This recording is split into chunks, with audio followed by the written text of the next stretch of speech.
శ్రీనివాసరెడ్డి గారు సుధపూస 18 గంటలు పనిచేస్తాడు, శుద్ధపూస, ఆయనకి ఏం తెలియదు అని చెప్పని సర్టిఫికేట్ ఇచ్చిండు. అంటే ఏంది, దొంగలు కలిసి దేశాలు పంచుకున్నట్టుగా వీళ్ళిద్దరు భూములు పంచుకునేట్టు ప్రయత్నం. ఇదేం చిల్లర రాజకీయమే? ఎవడో కింది స్థాయిలో నాయకుడు ఎవడో చిల్లర పనులు చేస్తున్నారు, ఎవరో భూమి కనబడితే కబ్జాలు చేసే ప్రయత్నం చేస్తున్నారు అంటే అర్థం ఉన్నది. సిగ్గు ఎగ్గుండాల. 1000 కోట్ల రూపాయలు దండుకున్న తర్వాత, రెవెన్యూ శాఖ మంత్రి పదవిలో కూర్చున్న తర్వాత, ముఖ్యమంత్రి పదవిలో కూర్చున్న తర్వాత, you are the bloody damn custodian of the government land. ప్రభుత్వ భూములను కాపాడేటువంటి ఒక primary responsibility is the government. నువ్వేం ఓనర్ కాదు ఇక్కడ. నీ ఇష్టం వచ్చినట్టు భూముల్ని కబ్జా చేసి బంగ్లాలు కట్టి, హైరైజింగ్ టవర్లు కట్టి 1000 కోట్లు దండకపోవడానికి మీ తాత జాగీర్లు కావు తెలంగాణ భూమి. తరతరాలుగా రానున్నట్టు 100 సంవత్సరాల పాటు, 1000 సంవత్సరాల పాటు ఉండేటువంటి ప్రజానీకానికి సంబంధించినటువంటి వారసత్వ సంపద ఇది. దీన్ని ఇష్టం వచ్చినట్టుగా దోచుకపోతాం, కోట్ల రూపాయలు దండుకుంటాం, గద్దలు లెక్క తన్నుకపోతాం, అధికారులను అడ్డం పెట్టుకుని ఆటలు ఆడతామంటే మాత్రం కర్రు కాల్చి వాతలు పెడతారు. మీరు అనుకుంటుండొచ్చు మేము అధికారంలో కాబట్టి ఏం చేసినా చలామణి అయిపోతుంది, రికార్డులు తారుమారు చేస్తామని చెప్పని. 2.5 ఏండ్లు తప్పనిసరిగా ఈ చిల్లర వ్యవహారాలను, ఈ దోపిడీ ఎవడైనా సరే ఊచలు లెక్క పెట్టాల్సిందే, జైళ్ళకు పోవాల్సిందే. తమాషా అయిపోయిందా భూములు కబ్జా కోలు చేయడానికి? రౌడీగాళ్ళు చేసిండ్రు అంటే అర్థం ఉంది. రౌడీలు మీరేమన్నా వైట్ కాలర్ క్రిమినల్స్ మీరు. ముఖ్యమంత్రి మానస హిల్స్లో, కొత్వాల్గూడలో పెద్ద ఎత్తున దోపిడీ జరుగుతుందని ఆయన కేజీఎఫ్ సినిమా జరుగుతుంది అని చెప్తే దానికి క్లీన్ చిట్ ఇస్తాడు. వట్టినాగులపల్లిలో ఆ ప్రజల యొక్క భూములను గుంజుకోవడం కోసం అని చెప్పని దాన్ని ప్రైవేట్ డిస్ప్యూట్గా చిత్రీకరించి 27 ఎకరాలు అంటే దాదాపు 2,000 కోట్ల రూపాయల భూమిని కబ్జా చేయడానికి ప్రయత్నం చేస్తూ ఉన్నారు. ఇవాళ నాదర్గుల్, మొన్న మానసా హిల్స్, నిన్న వట్టినాగులపల్లి, ఇవాళ వచ్చేసి నాదర్గుల్, ఇంకా అనేక ప్రజలను బెదిరించి భూములు దండుకుంటున్నారు, తర్వాత కంపెనీలను బెదిరించి భూములు దండుకుంటున్నారు. ఈ దండుకున్న సొమ్మంతా ఎక్కడ పోతుందో తెలంగాణ సమాజం దయచేసి ఒక్క నిమిషం ఆలోచించండి.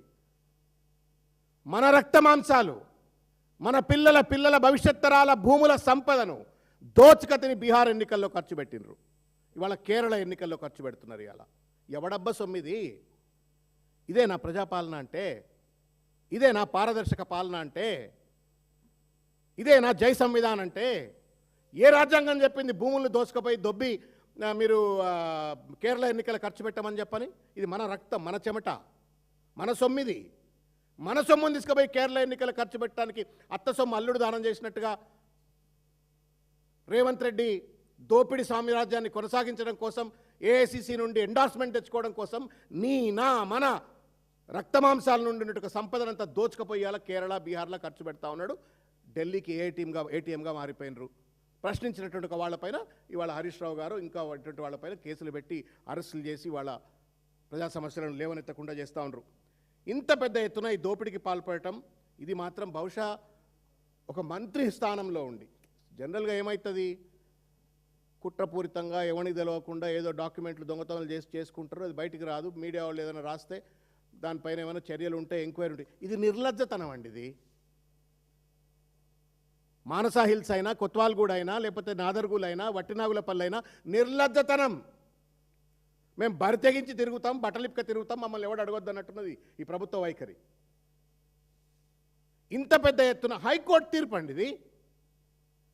ఈ తీర్పు ఉన్న తర్వాత కూడా నువ్వు సుప్రీంకోర్టులో case a matter which is sub judice in the సుప్రీంకోర్టులో సబ్జుడైజ్ ఉన్న తర్వాత దానిపైన ల్యాండ్ టైటిల్షిప్ అనేటువంటిది ఇంకా డిసైడ్ కాకుండా సుప్రీంకోర్టు తీర్పునివ్వకుండా ఎవడబ్బ జాగిరని చెప్పని దానికి ఫెన్సింగ్ పెడతారండి.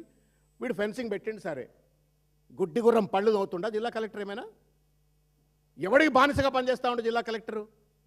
రెవెన్యూ మంత్రి జీతాలు ఇస్తున్నాడా, లేకపోతే ప్రజలు జీతాలు ఇస్తున్నారు జిల్లా కలెక్టర్కు, జిల్లా ఆర్డీఓకు?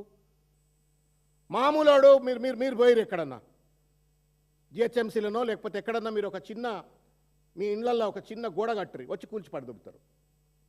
చిన్న మీరు ఎంక్రోచ్ కాండి, పక్క రోడ్డు మీదకి వచ్చి చిన్న ట్యాంక్ కట్టుకోరి, కూల్చి పడదొబ్బుతారు. గింత పెద్ద ఎత్తున 100 ఎకరాల భూముల్లో ఫెన్సింగ్లు పెట్టి భూములు దొబ్బే ప్రయత్నం చేస్తుంటే, అక్కడ ఉన్నటువంటి ఒక రైతులను బెదిరించి అదిరించి వాళ్ళను వ్యవసాయం చేసుకోకుండా వాళ్ళ పొట్ట కొడుతుంటే, నా హైడ్రా మాట్లాడదు, నా కలెక్టర్ మాట్లాడు, నా ఆర్డీఓ మాట్లాడు. Every damn fellow is complicit in this game. ఎందుకు భయపడతా ఉన్నారు? మేము ఒకటే డిమాండ్ చేస్తూ ఉన్నాం, వివరాలన్నీ కూడా ప్రవీణ్ అన్న మాట్లాడతారు, ఇంకా స్ట్రక్చరల్గా ఇంకా వివరాలన్నీ మాట్లాడతారు. హైడ్రా మా 17 ఎకరాల లచ్చమ్మకుంట కబ్జా చేస్తుంటే హైడ్రా బుల్డోజర్లు పోవు, పేదోనింటి మీద మాత్రం హైడ్రా బుల్డోజర్లు పోతాయి. ఎక్కడ న్యాయం అవుతుంది చెప్పరు ఇది? తర్వాత రైతన్నల మీద బౌన్సర్లను పెట్టి ఇవాళ పెద్ద ఎత్తున దాడులు చేసిన పరిస్థితి. మేము ఒకటే డిమాండ్ చేస్తూ ఉన్నాం, ఈ మంత్రిని బర్తరఫ్ చేయాలా, పొంగులేటి శ్రీనివాసరెడ్డి గారిని బర్తరఫ్ చేయాలా.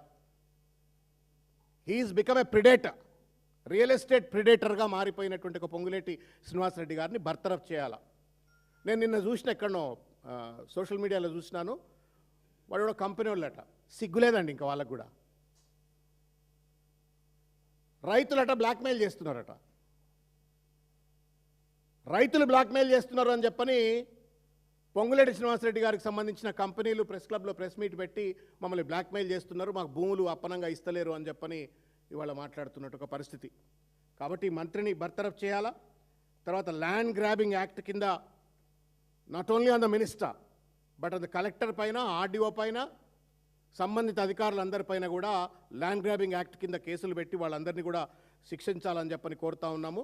ముఖ్యమంత్రి గారికి ఏమైనా చీమునెత్తురుంటే, ఒక పక్కన రేవంత్ రెడ్డి గారు కుటుంబ సభ్యులు దోచుక తింటారు, పొంగులేటి శ్రీనివాసరెడ్డి గారు దోచుక తింటారు. ఏం చేద్దాం అనుకున్నారా మీరు తెలంగాణను? ఏం చేద్దాం అనుకుంటున్నారు తెలంగాణను చెప్పు. ఆఖరికి మీరు దిగే నాటికి మొత్తం డొల్లడొల్ల అయిపోవాలనా?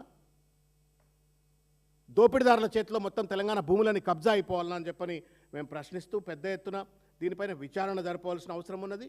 కోర్టులన్నా గౌరవించవా? ఏం కడుతున్నావు? కోర్టు బిల్డింగ్ చెప్పు, 2500 కోట్ల రూపాయలు ఎంతో పెట్టి. ఎందుకు ఆ court building? If you don't honour the high court order, what is the fun of building A high court building? You tell me. అది కూడా ముఖ్యమంత్రి హానర్ చేయకపోతే, రెవెన్యూ మంత్రి హానర్ చేయకపోతే దీన్ని ఎవడు అమలు చేయాలన్నా హైకోర్టు ఆర్డర్ను? When there is a dispute that there is a government land versus some private fellows మధ్య డిస్ప్యూట్ జరిగినప్పుడు హైకోర్టు ఒక స్పష్టమైన ఆర్డర్ ఇచ్చి ఇది ప్రభుత్వ భూమి అని చెప్పిన తర్వాత ఎవడు కాపాడాలి ఈ ఆర్డర్ని? ఎవడు అమలు చేయాలి ఈ ఆర్డర్ను? ప్రభుత్వం అమలు చేయాలా.